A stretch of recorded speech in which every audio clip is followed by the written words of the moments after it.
Assalamualaikum warahmatullahi wabarakatuh. Alhamdulillahi rabbil alamin. Wassalatu wassalamu ala sayyidina wa habibina wa syafi'ina wa qurrati a'yunina wa nuri qulubina wa maulana Muhammadin imamil anbiya'i wal mursalin wa qa'idil gurril muhajjalin wa ala alihi wa sahbihi at-tayyibin wat-tahirin. اللهم لا سهل إلا ما جعلته سهلا وأنت تجعل الحزن يا حي يا قيوم إذا شئت سهلا اللهم ارزقنا الإخلاص في النية والقول والعمل ونعوذ بك من حال أهل النار. Baiklah saudara-saudaraku sekalian yang dirahmati Allah Subhanahu wa taala. Dalam kesempatan ini yang merupakan pertemuan ketiga, seingat saya. Masih dalam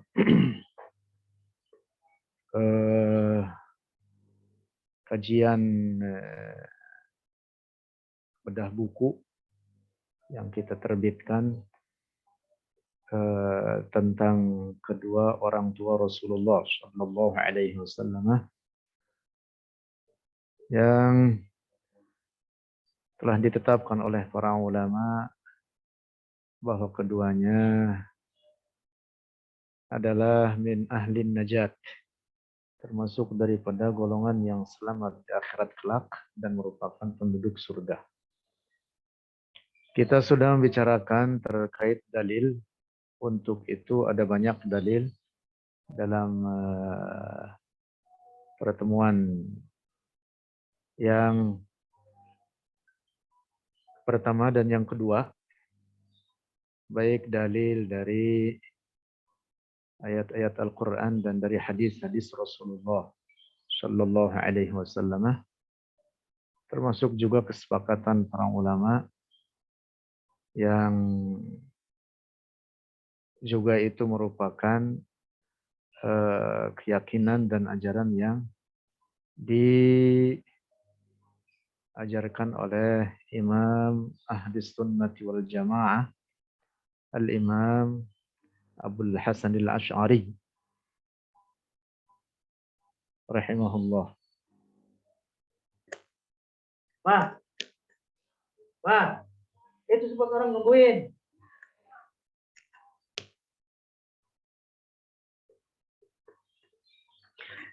Dalam kesempatan ini insya Allah kita akan membahas terkait hadis yang seringkali hadis ini dikutip oleh mereka yang menetapkan bahwa kedua orang tua Rasulullah adalah penduduk neraka. Na'udzubillah summa na'udzubillah. Seperti kelompok Wahabi yang di zaman kita sekarang ini mereka gencar menyebarkan keyakinan rusak ini.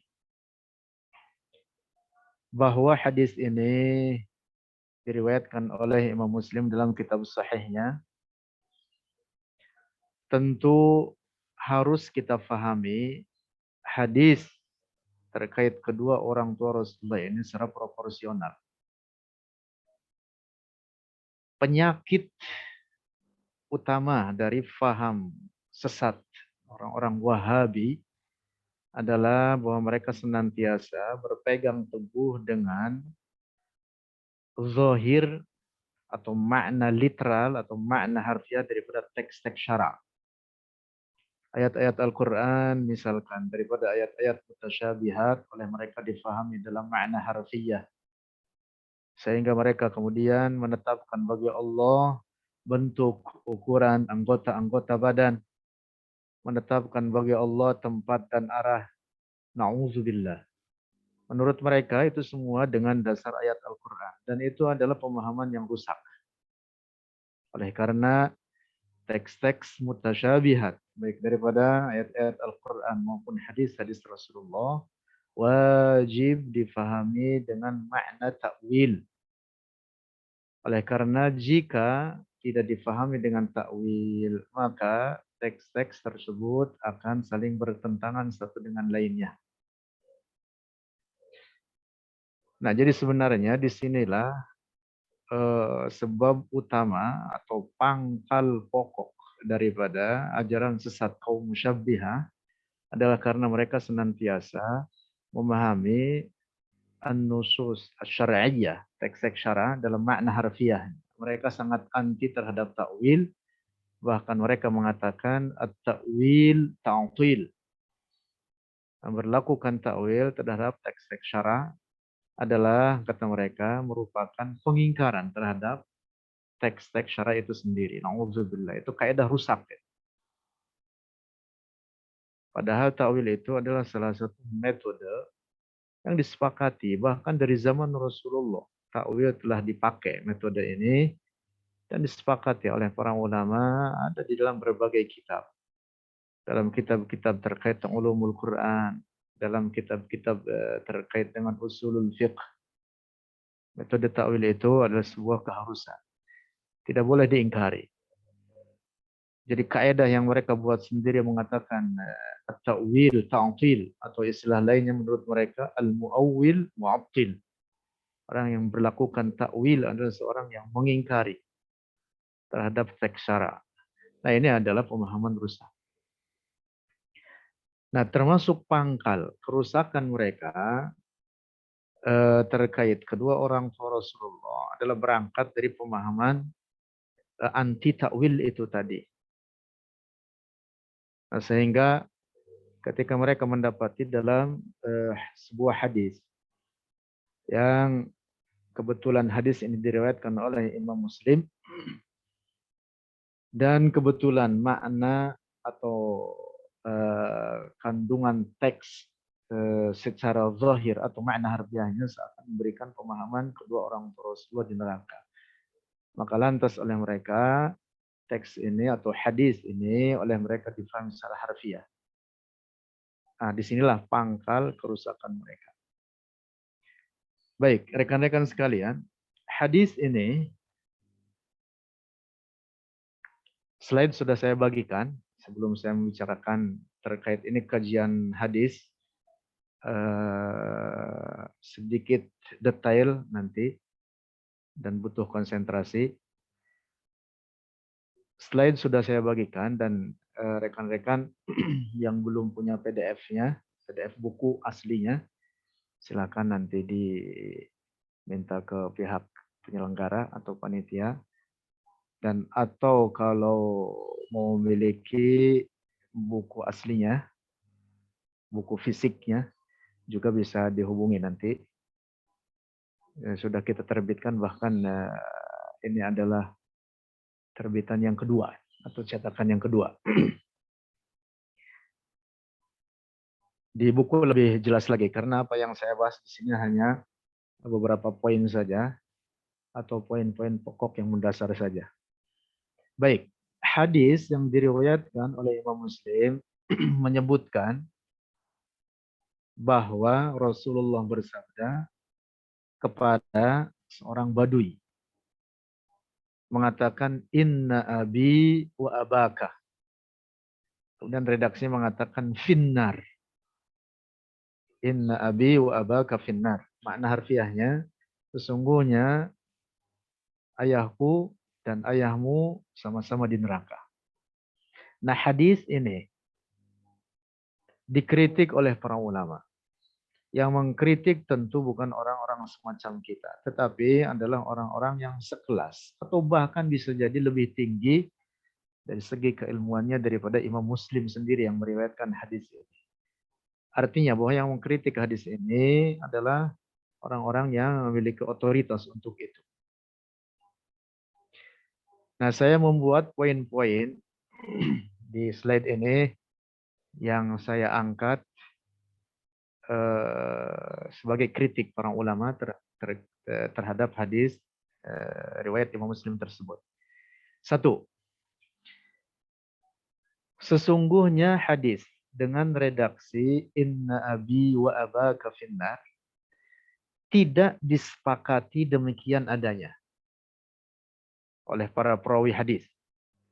Artinya redaksinya itu ada banyak dengan perbedaan dan perbedaan redaksi itu sendiri dan perbedaan jalur. Nah, redaksi yang dengan menyebutkan inna abi wa abaka finnar hanya disebutkan oleh Hammad ibn Salamah. Ini jalurnya supaya diingat. Hammad ibn Salamah dari Thabit al-Bunani dari Anas bin Malik. Ini jalur riwayat Imam Muslim. Pahami dulu jalur ini. Hammad ibn Salamah dari Thabit al-Bunani dari Anas ibn Malik. Nah, jalur riwayat Imam Muslim ini tafarrada bihi Muslim. Adalah riwayat yang dengan redaksi tersebut diriwayatkan secara menyendiri oleh Imam Muslim. Sementara para ulama hadis lainnya tidak meriwayatkan dengan redaksi persis seperti apa yang diriwayatkan oleh Imam Muslim tersebut. Nah, di nomor satu ini, pahami bahwa riwayat Imam Muslim ini adalah riwayat yang tafarrud. Riwayat yang tafarrud. Artinya riwayat yang redaksi tersebut hanya diriwayatkan secara menyendiri oleh Imam Muslim. Tidak disepakati demikian adanya oleh para ulama hadis lainnya. Tafarrada bihi Muslim. Catatan penting di sini. Kemudian yang kedua, redaksi tersebut apa yang diriwayatkan oleh Imam Muslim tadi dengan jalurnya berbeda dengan redaksi yang disebutkan oleh Ma'mar.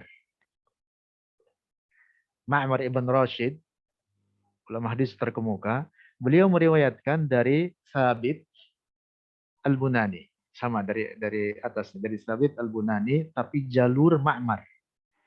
Dari jalur Ma'mar ini tidak dengan redaksi inna abi wa abaka finnar.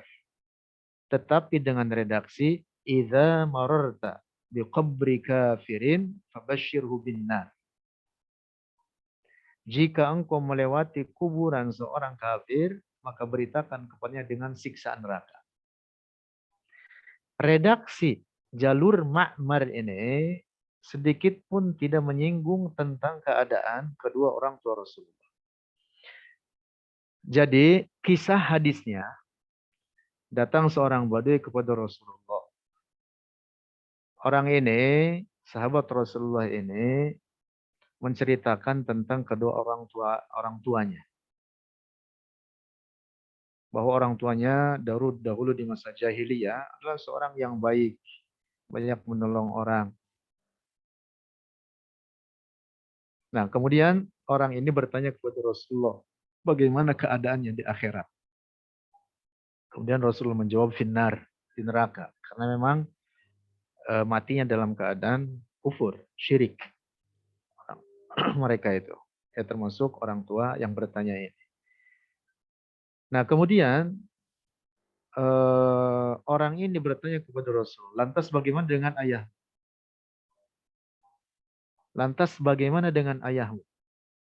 Nah, jalur riwayat Imam Muslim dari jalur Hammad ibn Salamah mengatakan inna abi wa abaka finnar. Jawaban Rasulullah terhadap sahabat tersebut. Nah, sementara jalur Ma'mar ibn Rashid dari Thabit al-Bunani dan ke atasnya terus dari jalur Anas ibn Malik, jawabannya tidak seperti itu. Ketika Rasulullah ditanya, "Fa'aina abuka?" Lantas di mana ayahmu? Maka kemudian Rasulullah menjawab, "Idza mararta biqabri kafirin fabashshirhu binnar." Kapanpun engkau melewati makam seorang kafir, mereka yang mati dalam keadaan kufur, mati dalam keadaan syirik, menyembah berhala. Babashirhu bin nar. Maka beritakan kepadanya dengan adanya siksaan neraka terhadap. Nah, ini redaksi hadis jalur Ma'mar dari Thabit Al-Bunani. 3. Riwayat Ma'mar lebih kuat.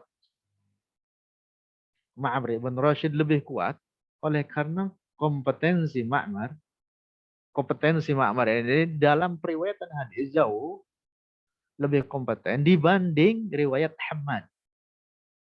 Lebih tinggi dibanding Hammad ibn Salamah. Nah, demikian dijelaskan oleh para kritikus hadis, termasuk oleh Al-Imam Jalaluddin As-Suyuti. Nanti lebih luas lihat, silahkan rekan-rekan dibuka bukunya atau PDF-nya di halaman 104 dan 105. Lanjut. 4. Ada sebuah hadis berasal dari sahabat Sa'ad ibn Abi Waqqas yang redaksinya sama dengan yang diriwayatkan oleh Ma'mar dari Sabit dari Anas. Ini yang tadi di atas kita kutip dalam poin nomor 2. Ma'mar ibn Rashid dari Sabit dari Anas. Dari sahabat Sa'ad ibn Abi Waqqas. Nah, kalau tadi di atas di poin nomor 1 dari sahabat Anas bin Malik. Ada jalur lain dari sahabat Sa'ad ibn Abi Waqqas yang hadis ini diriwayatkan oleh Al-Bazzar, Al-Hafidh Al-Bazzar, At-Tabarani, dan Al-Baihaqi. Yaitu dari jalur Ibrahim ibn Sa'ad, dari Az-Zuhri, dari Amir ibn Sa'ad, dari ayahnya yaitu Sa'ad ibn Abi Waqqas. Bahwa ada seorang badui. Ini jalurnya, jalur sahabat Sa'ad ibn Abi Waqqas.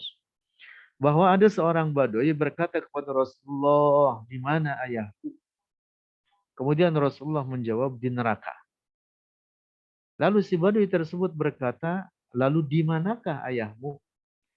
Rasulullah menjawab, di mana saja engkau melewati kuburan seorang kafir, maka beritakan kepadanya dengan siksaan neraka. Nah, riwayat Al-Bazzar, At-Tabarani, dan Al-Baihaqi dari jalur Sa'ad ibn Abi Waqqas ini sama dengan riwayat Ma'mar ibn Rashid dari Thabit Al-Bunani dari Anas bin Malik. Dengan redaksi bahwa Rasulullah berkata kepada si badui tersebut, di mana saja. Idza mararta biqabri kafirin fabashshirhu binnar. Kesahihan sanad riwayat ini, riwayat Al-Bazzar, At-Tabarani, Al-Baihaqi, sesuai dengan syarat Al-Bukhari dan Muslim. Sesuai ala syarat Syaikhain, di atas syarat Al-Imam Bukhari dan Imam Muslim. Dengan demikian, redaksi hadis inilah yang harus menjadi sandaran dan harus didahulukan atas riwayat lainnya, termasuk harus dikedepankan di atas riwayat Imam Muslim. Bahkan hadis ini jauh lebih kuat dibanding hadis riwayat Imam Muslim. Riwayat Al-Bazzar, At-Tabarani, dan Al-Baihaqi ini jauh lebih kuat dibanding riwayat Imam Muslim yang mengatakan inna abi wa abaka finnar. Nah, jalur sahabat Sa'ad ibn Abi Waqqas ini menguatkan jalur sahabat Anas bin Malik dari riwayat Ma'mar ibn Rashid dari Sabit dari Anas. Nah, jadi pada poin nomor 4 ini hadis ini sama redaksinya dengan apa yang diriwayatkan dari jalur Anas bin Malik lewat Ma'mar ibn Rashid. Mudah-mudahan dapat dipaham sampai sini. Mohon maaf ini mungkin agak ngejelimet, tapi kalau nanti diulang-ulang insya Allah paham. Kemudian poin nomor 5. Al-Imam Ibnu Majah telah meriwayatkan hadis yang sama dari jalur Ibrahim ibn Sa'ad, dari Az-Zuhri, dari Salim, dari ayahnya. Ayahnya Salim yaitu Abdullah bin Umar. Berkata, datang seorang badui kepada Rasulullah Shallallahu Alaihi Wasallam, lalu berkata, wahai Rasulullah, sesungguhnya ayahku selalu mengerjakan silaturahim dan berbagai kebaikan di masa hidupnya. Hanya saja dia mati dalam keadaan jahiliyah. Orangnya baik. Menurut si badui ini, ayah saya adalah seorang yang baik. Maka di manakah dia tempatnya di akhirat nanti? Lalu Rasulullah menjawab, di neraka. Maka seakan-akan si badui tersebut merasa tersinggung. Kemudian si badui berkata, lantas di manakah ayahmu? Kemudian Rasulullah menjawab, di mana saja kamu melewati kuburan orang kafir, maka beritakan kepadanya dengan siksa neraka. Nah, jadi perkataan Rasulullah ini sama persis dengan riwayat Al-Bazzar, At-Tabarani, dan Al-Baihaqi pada poin nomor 4. Juga sama dengan riwayat dari sahabat Anas ibn Malik dari jalur Ma'mar ibn Rashid dari Sabit Al-Bunani. Nah, sehingga setidaknya sudah ada 3 hadis kita bacakan di sini yang dengan idza maror, dengan redaksi idza maror bi qabri kafirin fabashshirhu binnar. Nah, 3 hadis ini berbeda dengan riwayat Imam Muslim yang mengatakan inna abi wa abaka fitnah. Ketika si badui tersebut mengatakan fa aina abuka. Dalam riwayat Imam Muslim dari jalur tadi itu jalur Hammad ibn Salamah dari Sabit Al-Bunani dari Anas bin Malik mengatakan, Rasulullah mengatakan inna abi wa abaka finnar. Nah, karena itulah mengapa kemudian para ulama mengatakan seperti Al-Imam Al-Hafidz Jalaluddin As-Suyuti bahwa riwayat Imam Muslim ini adalah tafarrud bihi, hadis yang tafarrud, diriwayatkan secara menyendiri dengan redaksi demikian oleh Imam Muslim sendiri, dan itu berbeda dengan beberapa riwayat lainnya dari hadis-hadis yang juga diriwayatkan oleh para ulama.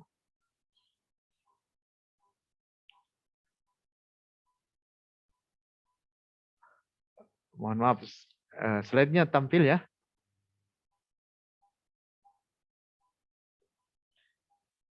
Nah, kemudian poin nomor 6. Redaksi hadis riwayat Imam Muslim yang dengan mengatakan inna abi wa abaka finnar telah dimasuki campur tangan perawi atau tasarrufur rawi, di mana perawi tersebut meriwayatkan makna atau kandungan hadis sesuai yang dia pahami sendiri, lalu mengungkapkannya dengan redaksi yang juga ia buat sendiri. Nah, pembahasan ini dalam ilmu hadis sering ya cukup luas lah dibahas, bahwa hadis Rasulullah itu boleh diriwayatkan secara makna. Secara makna artinya tidak persis redaksinya seperti turun-temurun diriwayatkan oleh para ulama, tetapi hanya kandungan maknanya saja diriwayatkan boleh. Demikian kata para ulama. Nah, hanya saja kadang, dan ini sering terjadi dalam banyak hadis, yang bahkan di dalam beberapa hadis yang jelas hadis tersebut diriwayatkan oleh Imam Bukhari dalam kitab Sahihnya atau bahkan oleh Imam Muslim dalam kitab Sahihnya. Kadang para ulama hadis meriwayatkan itu bil makna. Nah, oleh karena meriwayatkan hadis bil makna, kadang para perawi itu ada memiliki tasarruf di dalamnya. Artinya apa? Dia terlibat dengan membuat rangkaian ungkapan-ungkapan atau redaksi-redaksi dalam hadis yang diriwayatkan.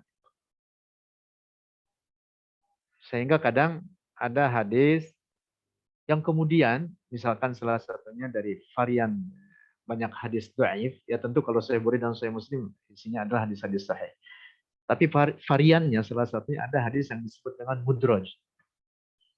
Mudraj itu ada sisipan yang dimasukkan oleh seorang perawi, misalkan dari redaksi yang ia buat sendiri. Wal mudrajatu fil hadis ma atat min ba'di al-fadir ruwati tasara. Demikian disebutkan dalam Nazam al-Baiquniyah. Nah, terkait dengan hadis tentang kedua orang tua Rasulullah, apa yang diriwayatkan oleh Imam Muslim, para kritikus hadis seperti itu tadi Al-Imam Al-Hafidz Jalaluddin As-Suyuti menganggap bahwa redaksi Imam Muslim yang mengatakan inna abi wa abaka finnar, sesungguhnya itu adalah sisipan yang dibuatkan dari redaksi perawi. Di situ ada unsur apa yang disebut dengan tasarrufur rawi. Nanti akan kita bahas terkait itu lebih luas nanti di bawah. Lanjut, nomor 7, poin berikutnya. Hadis riwayat Imam Muslim tentang kedua orang tua Rasulullah yang secara zahirnya seakan di neraka, kita fahami hadis tersebut sama persis dengan jawaban Al-Imam Syafi'i dalam memahami hadis dalam masalah qiraatul basmalah. Ini hadis yang sahih diriwayatkan oleh Imam Bukhari, juga oleh Imam Muslim dan beberapa ulama hadis lain. Apa yang dimaksud terkait hadis qiraatul basmalah ini? Ini hadis terkait bahwa Rasulullah ketika sholat apakah membaca bismillah atau tidak dalam baca suratul Fatihahnya itu. Hadis terkait ini di dalamnya terdapat tasarrufur rawi. Sehingga si perawi ini dia menyimpulkan sendiri yang dalam kesimpulan perawi ini kemudian mengatakan bahwa Rasulullah tidak membaca bismillah. Nah, ini dikritik oleh Imam Syafi'i.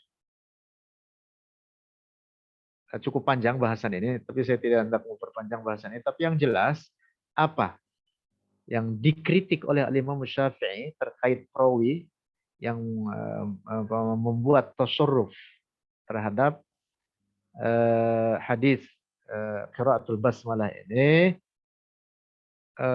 sampai kepada kesimpulan kata Imam Syafi'i bahwa Rasulullah membaca bismillah dalam bacaan suratul Fatihahnya. Yang dimaksud jahr. Yang dimaksud dalam surat jahr dan didengar. Nah, kesimpulannya bahwa hadis itu demikian adanya, kadang memang terjadi di dalamnya apa yang disebut dengan at-tasarruf min jihatir rawi. Jadi campur tangan dalam penyusunan redaksi terhadap sebuah hadis yang diungkapkan oleh perawi. Lanjut. 8. Secara zahir redaksi hadis riwayat Imam Muslim ini berseberangan atau mu'arid. Zahirnya mu'arid dengan sekian banyak dalil yang menetapkan keselamatan bagi kedua orang tua Rasulullah. Seperti yang telah dijelaskan dengan dalil-dalil di atas. Kita dibahas di pertemuan kita yang pertama dan yang kedua kita membahas ada banyak ayat Al-Quran, misalkan firman Allah, wa ma kunna mu'adzibina hatta nab'atsa rasula. Juga ada banyak ayat lainnya, termasuk juga hadis-hadis Rasulullah, sudah kita bahas, yang memberikan pemahaman dari hadis-hadis tersebut bahwa kedua orang tua Rasulullah adalah min ahli najat, termasuk daripada kelompok yang selamat di akhirat nanti. Nah, dari segi zahir riwayat Imam Muslim ini secara zahir berseberangan dengan teks-teks tersebut. Berseberangan dengan ayat-ayat Al-Quran. Berseberangan dengan beberapa hadis yang cukup banyak sudah kita ungkapkan pada minggu yang lalu. Nah, kaedahnya, nih harus kita paham. Kaedah mengatakan jika ada sebuah hadis sahih berseberangan dengan dalil-dalil yang lebih kuat, maka wajiblah hadis sahih tersebut dipahami dengan metode takwil. Ini dalam kajian usul fikih. Ini disebut dengan ta'arudul adillah. Apabila ada dalil yang secara zahir seakan bertentangan, maka metode pertama yang harus dilakukan adalah al-jam'u wa taufiq. Jadi diselaraskan atau disinkronkan pemahaman kandungan teks-teks tersebut. Ini yang paling pertama adalah al-jam'u wa taufiq. Nah, termasuk untuk memahami atau untuk memberlakukan metode pertama ini, al-jam' wa taufiq, adalah keharusan adanya takwil. Keharusan adanya takwil. Harus dipahami dengan takwil. Kalau tidak dengan takwil tetap akan berseberangan atau akan bertentangan teks-teks tersebut. Dan sekali lagi pada bagian ini saya hendak menyampaikan bahwa takwil itu adalah salah satu metode untuk memahami teks-teks Al-Quran dan hadis-hadis Rasulullah. Itu jangan dimusuhi. Saya awal tadi menyampaikan penyakit rusak orang Wahabi itu salah satunya adalah berangkat dari pemahaman anti takwil, sehingga setiap teks oleh mereka itu difahami secara literal, secara harfiah. Setiap zahir itu difahami apa adanya. Misalkan keluar sedikit dari bahasan kita, misalkan orang Wahabi mengatakan Allah bertempat di arsy. Dengan dalil kata mereka firman Allah, Ar-Rahmanu 'alal 'arsy istawa. Lalu di saat yang sama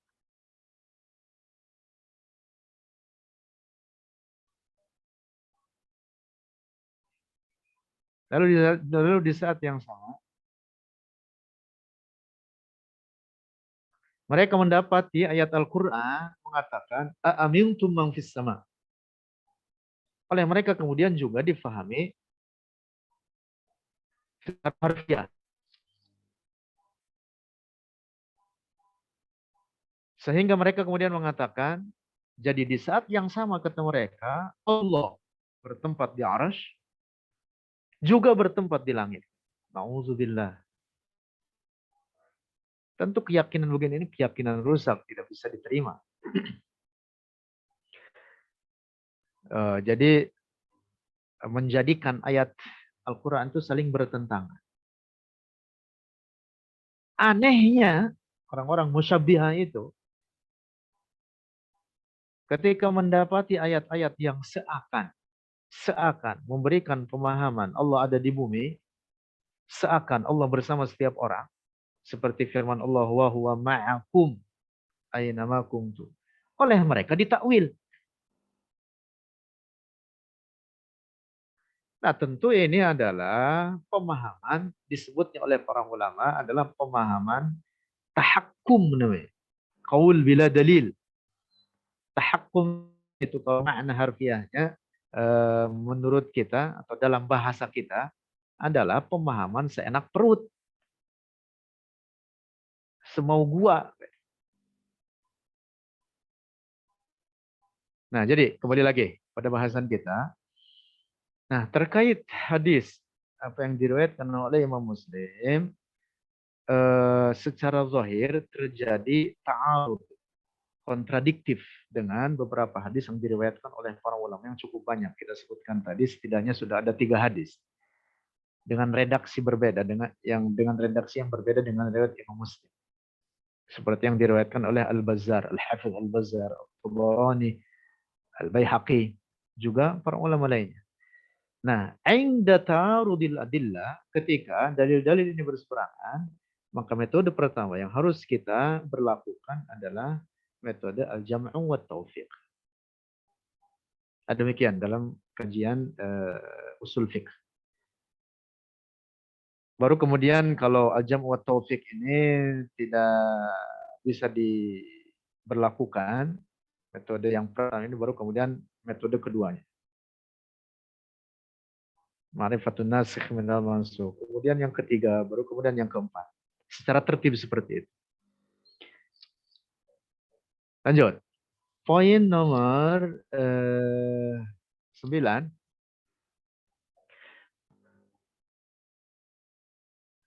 Al-Hafidh Jalaluddin As-Suyuti.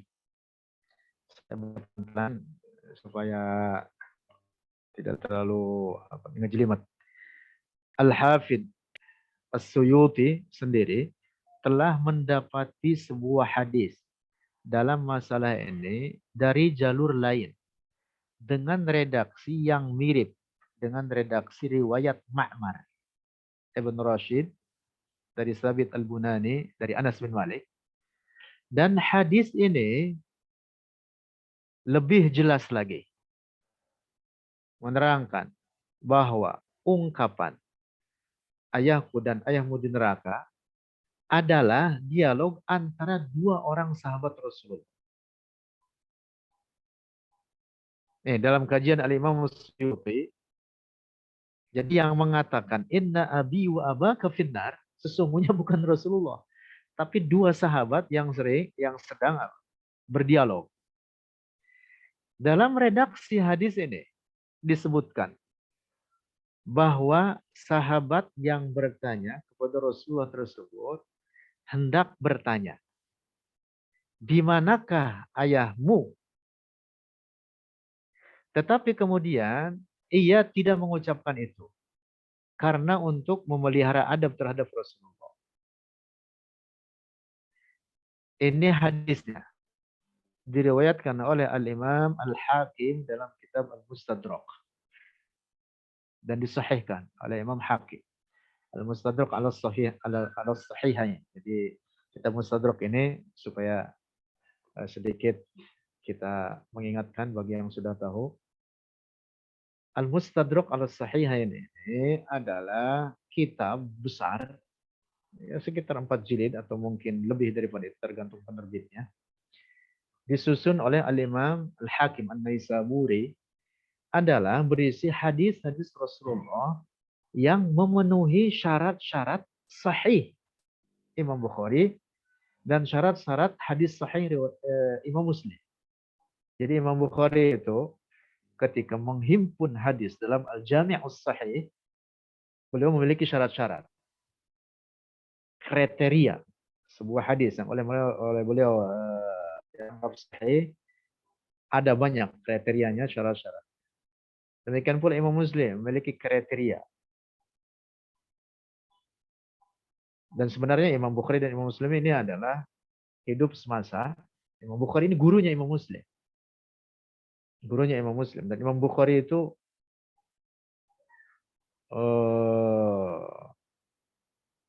memiliki andil besar terhadap keilmuan Imam Muslim.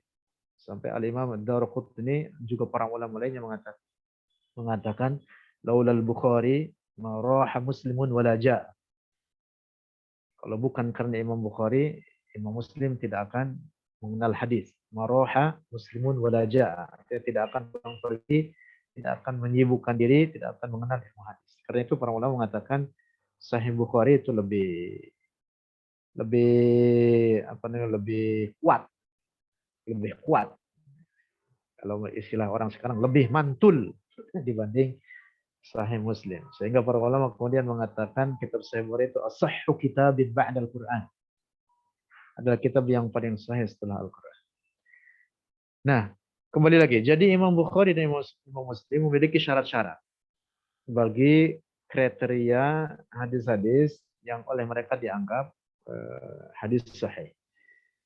Nah, ternyata kemudian ada banyak hadis-hadis yang telah memenuhi syarat Imam Bukhari dan Imam Muslim, tapi kemudian hadis-hadis tersebut tidak dimasukkan oleh Imam Bukhari dan Imam Muslim dalam dua kitab sahihnya tersebut, padahal memenuhi syarat sahih. Nah, hadis-hadis yang memenuhi syarat sahih Imam Bukhari dan Imam Muslim ini ternyata banyak. Dikumpulkan, dihimpun oleh Imam Al-Hakim, kemudian jadikan kitab, lalu beliau namakan dengan Al-Mustadrak Al-Sahihain. Jadi nama Al-Mustadrak ini makna artinya yang diikutkan. Al-Sahihain di atas dua kitab sahih, Sahih Bukhari dan Sahih Muslim. Nah, tentu bukan berarti Imam Bukhari dan Imam Muslim luput daripada hadis-hadis tersebut atau dianggap bahwa keduanya tidak mengetahui hadis-hadis tersebut. Imam Bukhari dan Imam Muslim tentu mengetahui hadis-hadis itu. Hanya ada kemungkinan pertimbangan-pertimbangan yang lain yang kemudian keduanya tidak memasukkan hadis-hadis tersebut dalam kitab sahihnya. Ini dijelaskan oleh para ulama. Dan bahkan Imam Hakim pun walaupun mendapati sekian hadis di atas syarat Imam Bukhari dan Imam Muslim, tidak lantas semua hadis tersebut pasti sahihnya atau sederajat dengan hadis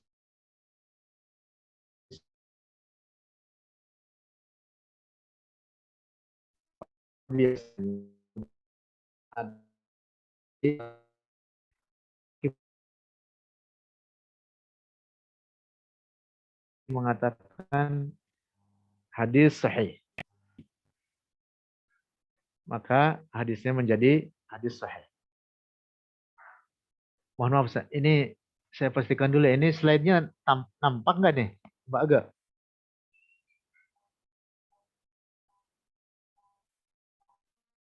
Halo? Nampak sih Ustadz kalau digedein Mas. Ini sekarang nomor 9, betul?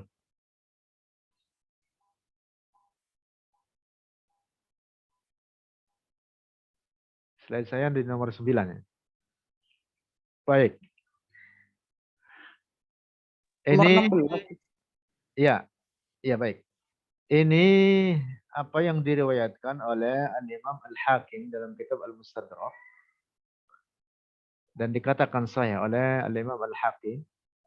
Nah, hadisnya ini an Laqit ibn Amir annahu kharaja wafidan ila Rasulillah wa ma'ahu Nahyak ibn Asim ibn Malik ibn Al-Muntafiq.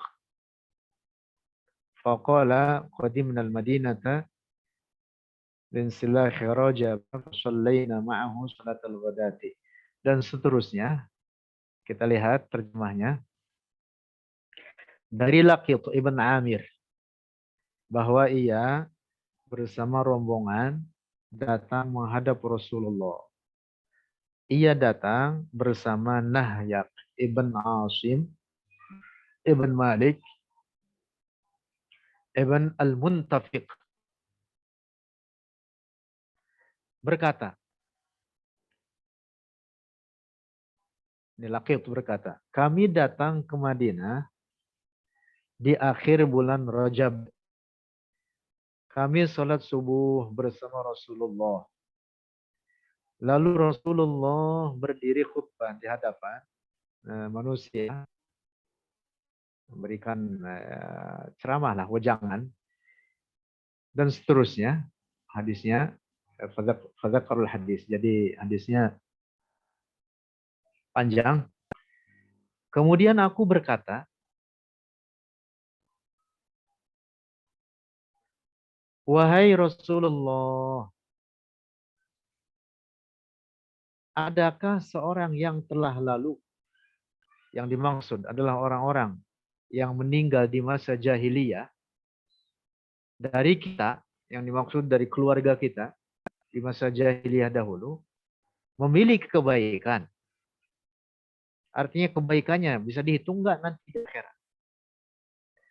Maka salah seorang dari pemuka Quraisy berkata, sesungguhnya ayahmu Al-Muntafiq. Ini moyangnya di atas tadi ada namanya Al-Muntafiq.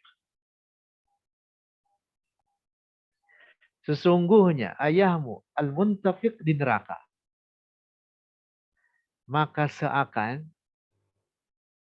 sahabat ini, yang moyangnya itu tadi salah satunya ada namanya al-muntafiq, panaslah antara kulit wajahku.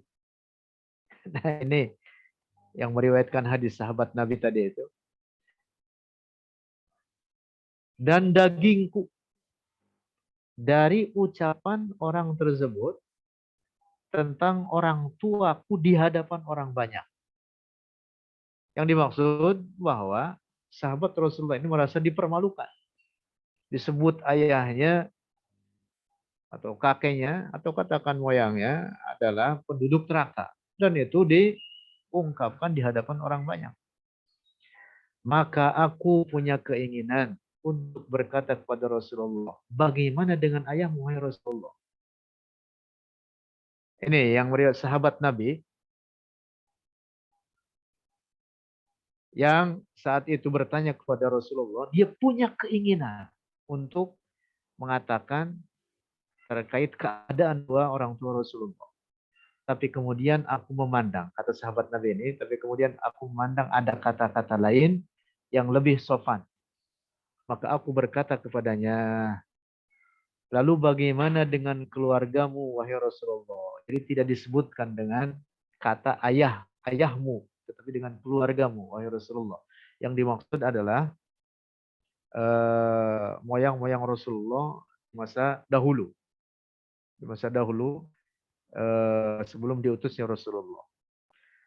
Maka Rasulullah bersabda, dimanapun engkau mendapati kuburan seorang keturunan Quraisy atau seorang keturunan Amir yang musyrik, maka katakan olehmu kepadanya, aku diutus oleh Muhammad kepadamu untuk memberitakan kepadamu sesuatu yang buruk bagimu. Artinya siksa neraka.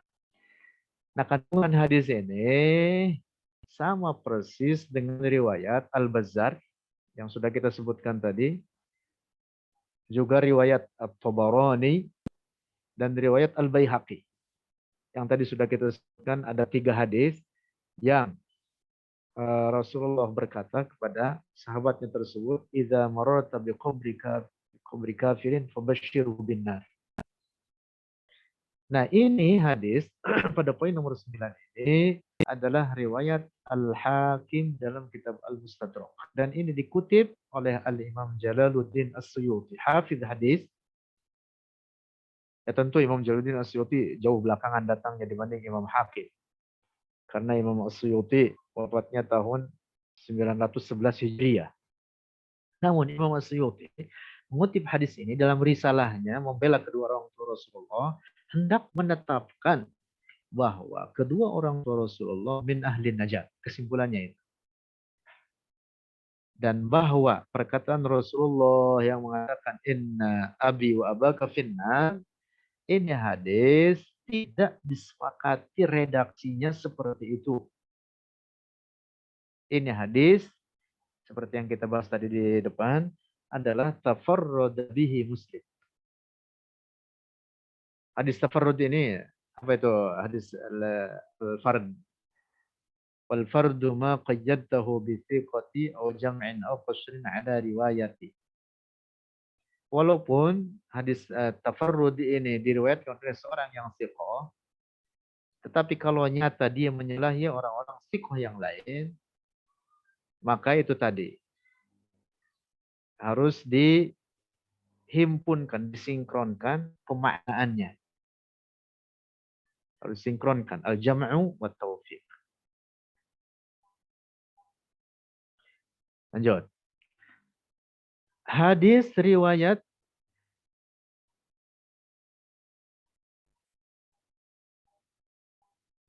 Aduh, ini kok slide-nya masih nomor 1 dan 2 saja katanya. Ini ada yang angkat tangan.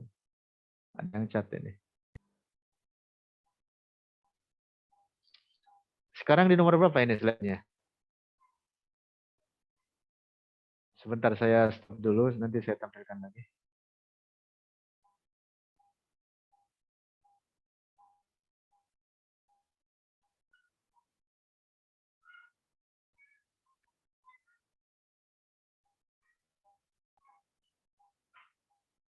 Bisa dilihat ya.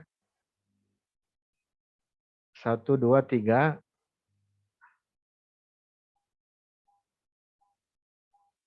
Kemudian 4, 5, 6, 7, 8 sudah kita bahas. Kemudian nomor 9 juga sudah kita bahas. Ini slide nomor 19 ini. Halaman 19. Atau rekan-rekan yang tidak bisa melihat di slide ini, mungkin bisa ditampilkan di HP atau di laptop. Baik.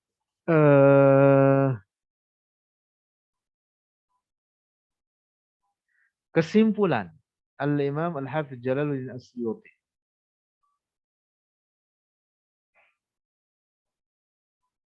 Nah, ini bagian penting ini. Ini poin-poin yang sangat pokok ini. Kita kutip dari berbagai risalah Al-Imam Jalaluddin As-Suyuti karena beliau sangat banyak. Setidaknya ada 5 risalah beliau menulis untuk membela kedua orang tua Rasulullah SAW. Salah satunya yang cukup populer adalah yang dihimpunkan dalam Al-Hawi lil Fatawi, risalah berjudul Masalikul Hunfa fi Najati Walidayil Mustafa. Nanti rekan-rekan kalau mau merujuk kepada referensi aslinya dalam bentuk bahasa Arab di sana itu dengan judul ini Masalikul Hunfa fi Najati Walidayil Mustafa. Baik, kesimpulan Al-Hafidz Jalaluddin As-Suyuti tentang hadis Inna Abi wa Abaka finnar. Ini beliau mengutipnya dalam kitab Imam Suyuti, mengutip dalam At-Ta'zim wal Minnah. Kitab ini. Juga risalah ini adalah untuk membela kedua orang tua Rasulullah. Beliau berkata, telah nyata pasal, ini beliau membuat pasal khusus tersendiri, telah nyata bagiku tentang hadis Inna Abi wa Abaka finnar memiliki 2 cacat.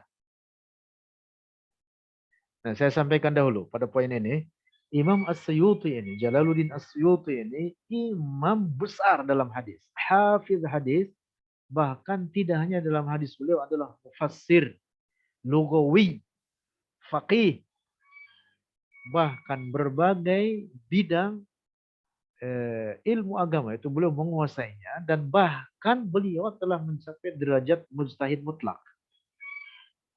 Artinya sekelas dengan Al-Imam Syafi'i, Imam Madhab, sekelas dengan Al-Imam Abu Hanifah, sekelas dengan Al-Imam Malik ibn Anas, Al-Imam Ahmad ibn Hanbal, Al-Imam Al-Auza'i, Al-Imam Abdullah ibn Mubarak, Al-Imam Ibn Jarir At-Tabari, dan para imam mujtahid lainnya. Walaupun Imam As-Suyuti ini jauh datang belakangan, yaitu wafatnya tahun 911 Hijriah. Hanya saja tentu Imam As-Suyuti tidak membuat madhab baru. Beliau tetap ikut dalam madhab Syafi'i. Walaupun beliau sendiri mendeklarasikan, saya telah mencapai derajat mujtahid mutlak. Dan memang keilmuannya sampai kepada derajat tersebut. Nah, artinya apa? Artinya bahwa kritik Imam As-Suyuti ini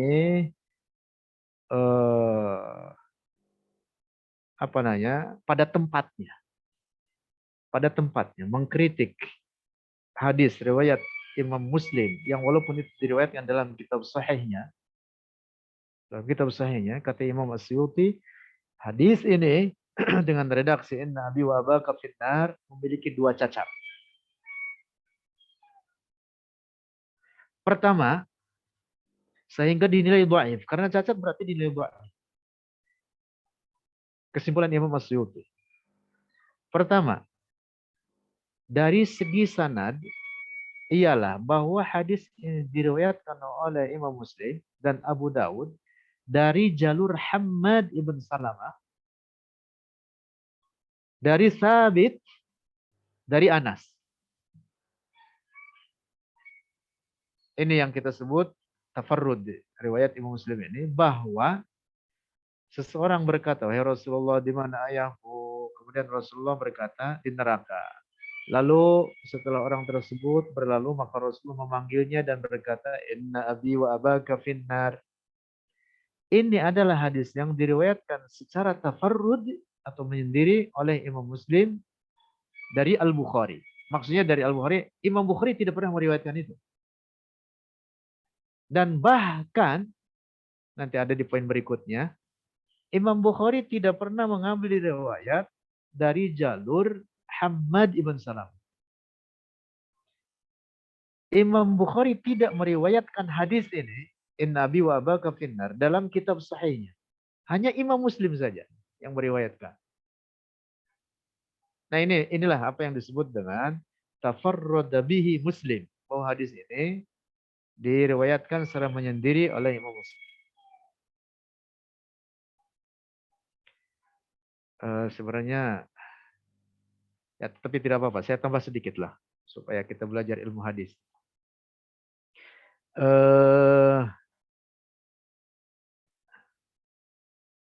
Hadis yang paling tinggi kualitasnya, kualitas kesahihannya itu adalah hadis yang disepakati diriwayatkan oleh Imam Muslim dan Imam Bukhari. Sama-sama diriwayatkan. Imam Bukhari meriwayatkan dalam kitab sahihnya, lalu Imam Muslim meriwayatkan dalam sahihnya. Mattafaqu ala takhrijihi al-Bukhari wa Muslim. Ini paling tinggi kualitas hadis. Jadi kan semua hadis dalam kitab Sahih Bukhari adalah hadis-hadis sahih. Demikian pula hadis dalam kitab Sahih Muslim adalah hadis-hadis sahih. Tapi begitu, itu semua hadis sahih itu punya tingkatan masing-masing. Tidak semua dengan derajat yang sama dalam kesahihannya. Nah, yang paling tinggi adalah mattafaqo, hadis yang disepakati, ditakhrij, diriwayatkan oleh Imam Bukhari dan Imam Muslim. Dan bahkan ditandai dengan redaksi yang sama. Nah, biasanya ungkapannya diungkapkan di belakang itu muttafaqun alaih. Jadi kalau disebut muttafaqun alaih itu artinya lafaznya, redaksinya itu sama riwayat Bukhari dan Imam Muslim. Maka ini tingkatan sangat tinggi dalam kualitas sahih. Nanti ke bawah ada lagi kriteria. Nah, di bawah itu nanti itu pada sekitar tingkatan keempat baru kemudian atau tingkatan ketiga apa yang disebut redaksi hadis sahih tapi tafarrada bihi Muslim. Ma tafarrada bihi al-Bukhari tingkatan di atasnya yang kemudian di bawahnya ma tafarrada bihi Muslim. Apa yang diriwayatkan oleh Imam Bukhari tidak diriwayatkan oleh Imam Muslim dalam kitab sahihnya itu lebih tinggi kualitas kesahihannya dibanding yang hadis tafarrada bihi Muslim. Nah, hadis terkait inna abi wa abaka finnar ini adalah hadis yang tafarrada bihi Muslim anil Bukhari. Artinya bahwa Imam Bukhari tidak meriwayatkan hadis dalam kitab sahihnya. Hanya Imam Muslim sendiri yang meriwayatkan.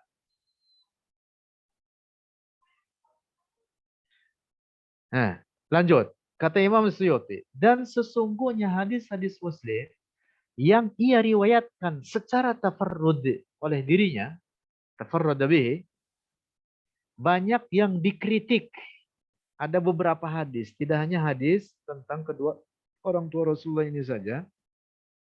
Ada beberapa hadis lainnya yang tafarrud bihi Muslim juga dikritik oleh para ulama. Dan yang mengkritiknya adalah orang-orang yang juga kompeten sekelas dengan Imam Muslim atau bahkan bisa jadi lebih daripada Imam Muslim. Nah, terkait beberapa hadis ini akan kita kutip nanti paling bawah karena slide ini cukup banyak ini. Lebih dari 50 halaman. Atau rekan-rekan silakan baca dahulu slide-nya. Nanti mungkin bahasan itu di pertemuan berikutnya. Nah, dan hadis dengan redaksi in abi wa abaka finnar ini yang tafarrada bi Muslim termasuk daripada yang dikritik oleh para ulama. Nah, lanjut. Ini catatan Imam Suyuti. Orang pertama dari jalur sanad Anas bin Malik tadi, orang pertama yaitu yang dimaksud adalah Thabit Al-Bunani. Benar, ini muridnya Anas bin Malik. dari kalangan tabi'in. Benar bahwa beliau adalah seorang imam terkemuka. Ini ulama besar, Imam Sabit Al-Bunani, bahkan dikenal wali Allah. Imam Sabit Al-Bunani. Dan sangat dipercaya atau seorang yang thiqah. Namun demikian, Ibnu Adi dalam kitab Al-Kamil menggolongkannya dari orang-orang yang lemah dalam riwayat hadis. Banyak di antara mereka adalah orang-orang yang lemah.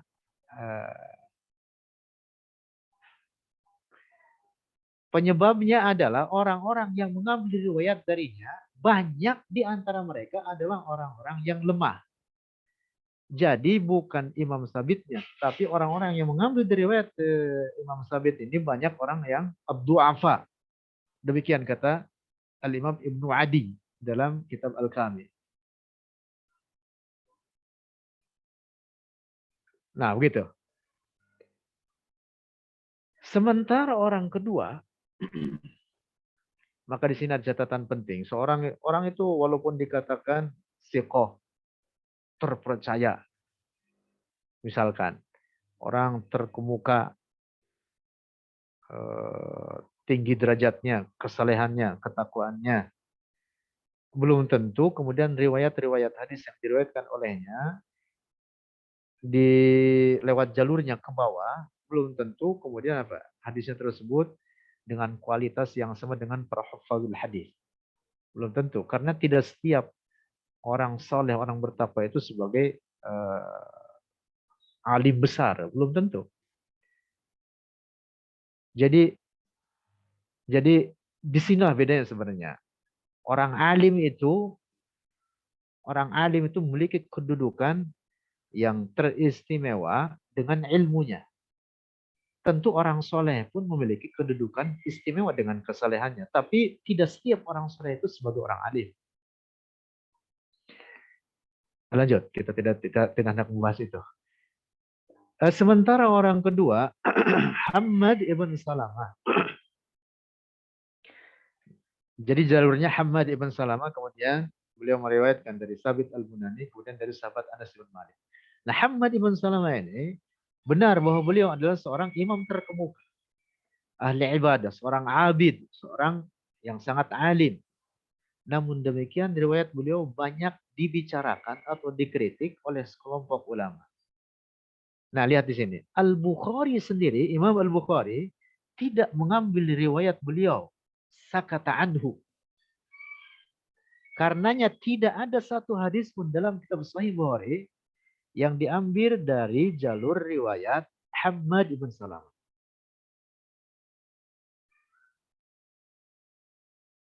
Nah, sehingga di sini jelaslah bahwa apa yang diriwayatkan oleh Imam Muslim itu tafarrada bihi anil Bukhari. Imam Bukhari tidak pernah mengambil riwayat dari Hammad ibn Salamah. Dalam kitab sahihnya tidak ada hadis satupun yang dengan jalur Hammad ibn Salamah. Lanjut. Al-Hakim dalam kitab Al-Madkhal membuat catatan berikut. Imam Muslim tidak pernah meriwayatkan hadis dari Hammad ibn Salamah dalam masalah-masalah akidah atau dalam masalah usul. Nah, bahkan Imam Muslim sekalipun. Ini catatan dari Imam Hakim. Imam Muslim sekalipun walaupun beliau mengambil riwayat dari Hammad ibn Salamah, tetapi hadis-hadisnya bukan yang terkait dengan masalah usul atau masalah akidah. Kecuali hadis-hadis yang telah ia ambil dari Sabit. Dan hanya dari jalur Sabit saja. Sabit Al-Bunani, Hammad, Sabit, Anas. Imam Muslim meriwayatkan hadis Hammad dari beberapa kelompok ulama hanya sebagai syawahid saja. Yaitu untuk menambah bukti, untuk tujuan memperkuat dalil. Imam Muslim mengambil riwayat hadis-hadis dari jalur Hammad ibn Salamah tujuannya untuk membuat syawahid saja. Ini catatan penting dari Imam Hakim dalam kitab Al-Madkhal. Lanjut. Az-Zahabi berkata, Hammad adalah orang yang terpercaya. Artinya orang yang thiqah. Namun ia memiliki kerancuan atau auham. dan hadis-hadis mungkar yang cukup banyak. Beliau bukan seorang hafidh hadis. Lihat ini. Az-Zahabi mengomentari tentang siapa Hamad. Hamad ibn Salam itu ulama besar. Tetapi tidak setiap ulama itu sebagai hafidh hadis. Nah karena itu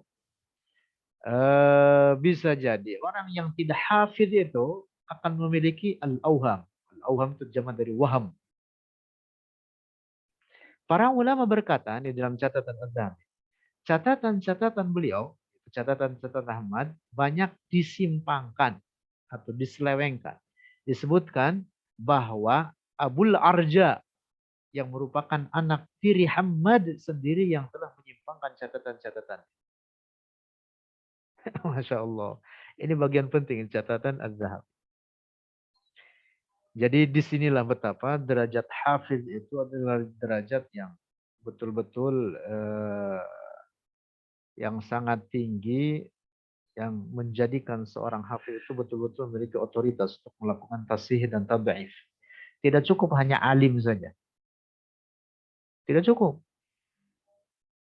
Maka sedikit tambahan, maka sangat heran kalau di zaman sekarang ada orang kemudian mengatakan wasahhahul Albani. Ini hadis disahihkan oleh Albani. Siapa Albani itu? Jangankan untuk menjadi hafidh hadis, dia sendiri mengaku hanya 10 hadis saja dia tidak hafal dengan sanadnya. Dia tidak hafal. Bagaimana mau dikatakan dia punya otoritas untuk melakukan tasih dan tabi'in? Jadi ingat-ingat ya rekan-rekan sekalian, jangan merasa keren kemudian mengatakan disahihkan oleh Al-Albani. Itu justru merusak hadis. Merusak hadis.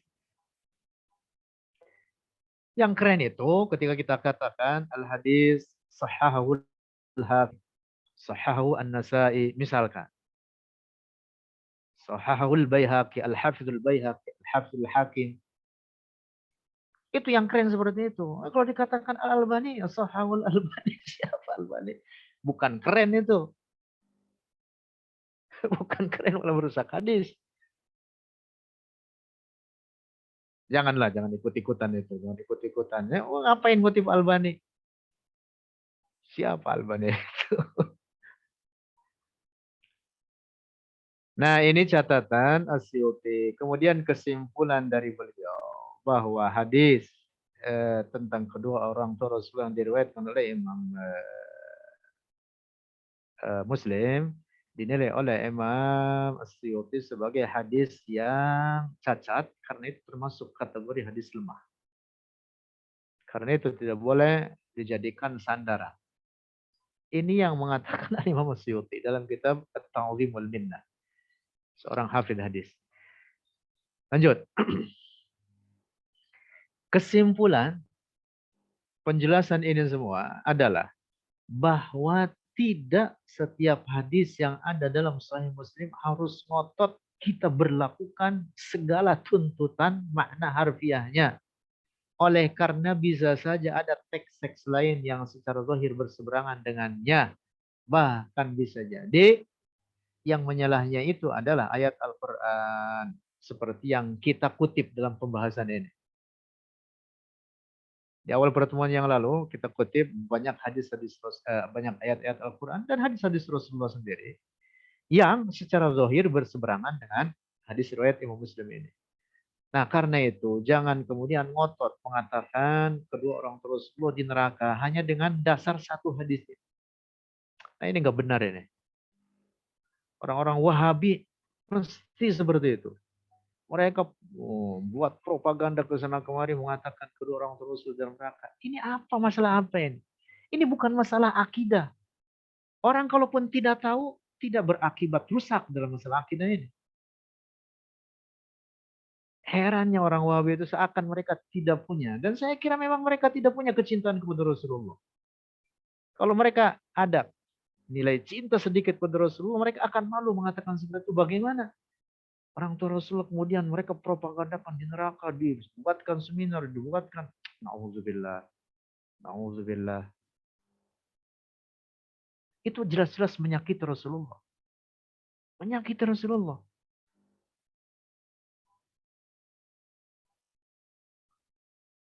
Nah, jadi sekali lagi, sebenarnya disinilah pangkal rusaknya orang-orang Wahabi itu dalam cara beragama mereka. Mereka itu sangat-sangat tekstualis. Jadi mereka itu tidak paham makna ta'wil. Sehingga seperti orang-orang yang tidak mempergunakan akal dalam cara beragama mereka itu. Padahal akal itu adalah syahidun di syara'. Akal itu adalah bukti bagi kebenaran syara'. Tidak boleh diabaikan. Akal kita diperintah oleh syara' untuk kita pergunakan. Akal itu punya potensi. Teks syara' ini kalau tidak dipahami dengan akal, ya akan rusak. Akan rusak. Nah, karena itu kembali lagi bahwa metode takwil itu adalah metode yang disepakati sebagai sebuah metode yang harus diberlakukan dalam memahami teks Al-Quran. Tentu tidak semua teks. Teks-teks yang sharih itu yang tidak membutuhkan takwil ya harus kita pahami makna zohirnya. Makna zohirnya. Karena teks itu kan ada yang agak zohir, ada muawwal, ada sharih, harus kita pahami apa namanya bentuk teks itu atau macam-macam teks itu. Tentu bagian yang harus ditakwil harus takwil sesuai pada tempatnya dan metode takwil pun nanti ada syarat-syaratnya untuk itu dijelaskan oleh para ulama. Nah, kesimpulan akhirnya kemudian Imam Asyuti mengatakan apa yang diriwayatkan oleh Imam Muslim dengan redaksi Nabi wa abaka finnar adalah hadis dhaif. Nah, sekali lagi saya sampaikan, saya menyampaikan ini, bukan saya yang menilai. Bahwa tentu kita membela kedua orang tua Rasulullah, yaitu dengan sekuat tenaga dan pikiran kita. Sebagai bentuk kecintaan kita kepada Rasulullah dan keluarga Rasulullah. Tetapi bahwa saya mengatakan hadis ini dhaif, bukan saya yang menilai. Al-Imam Jalaluddin Asyuti menilai.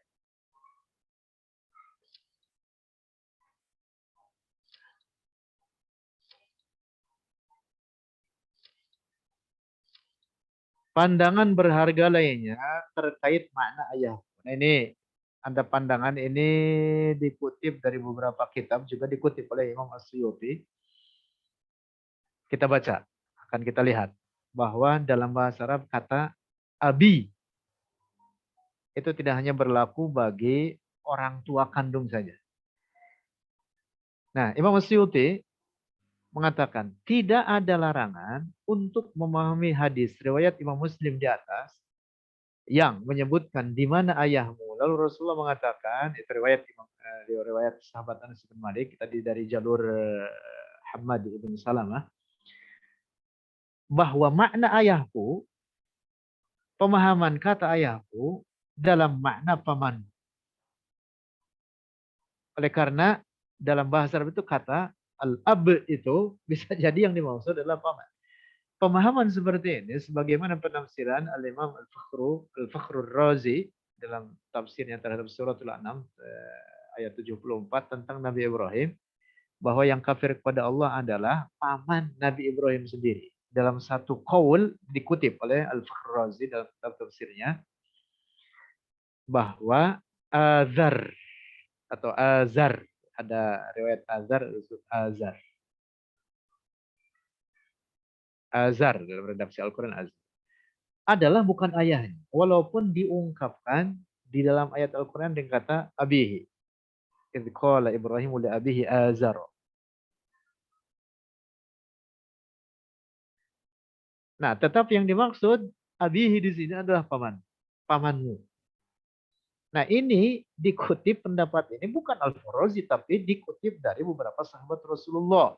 Yaitu dari sahabat Abdullah bin Abbas, kemudian dari muridnya beliau, muridnya Abdullah bin Abbas yaitu Al-Imam Mujahid.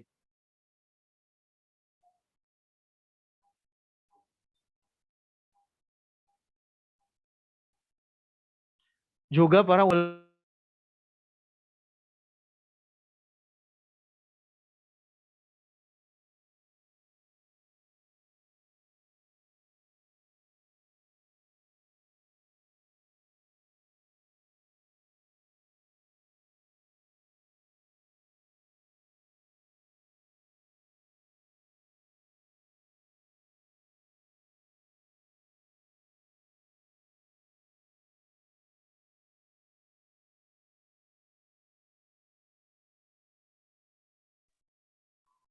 Oh maaf ini. Nah kembali lagi. Jadi Al-Fakhr Razi mengutip tafsiran beliau yang mengatakan tentang perkataan Nabi Ibrahim, qala Ibrahim li abihi Azar atattakhidhu asnaman aliha.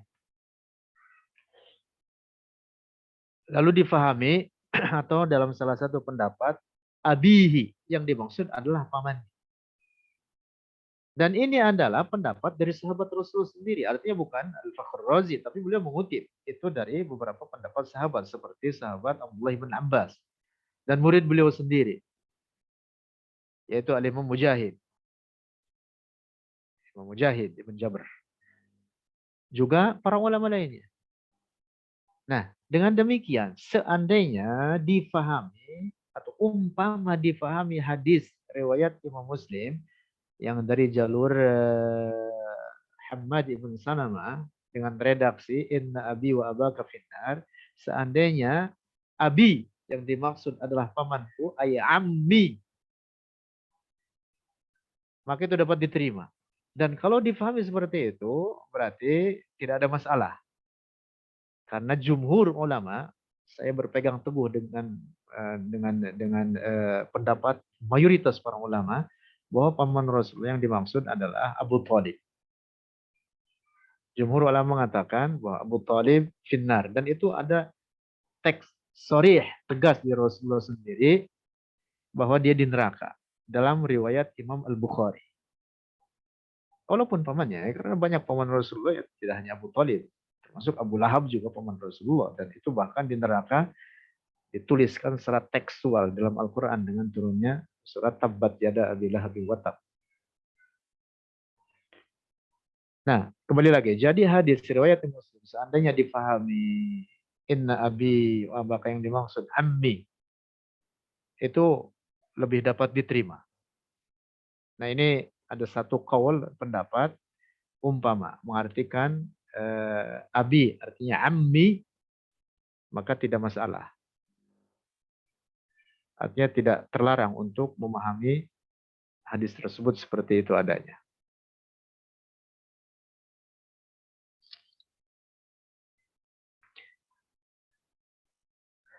Pendekatan, sebentar saya lihat jam berapa ini. Sudah lewat 17 menit, 18 menit. Baik, nanti minggu depan kita insya Allah akan bahas tentang ini.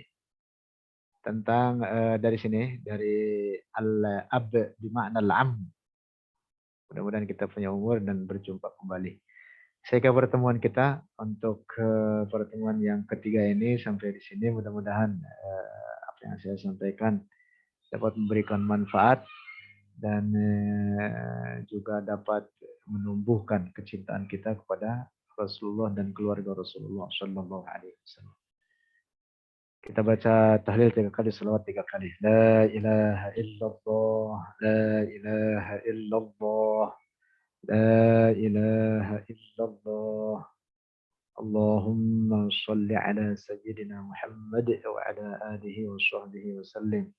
اللهم صل على سيدنا محمد وعلى آله وصحبه وسلم اللهم صل على سيدنا محمد وعلى آله وصحبه وسلم.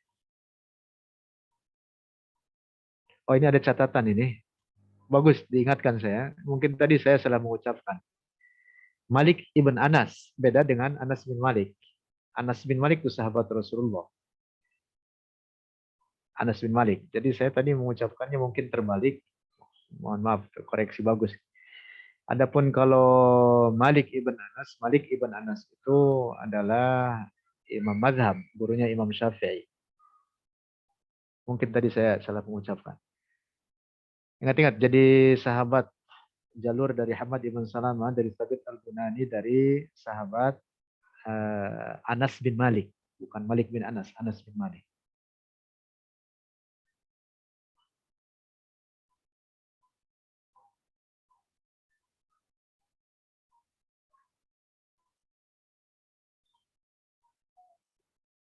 Seingat saya tadi saya tidak salah mengucapkan.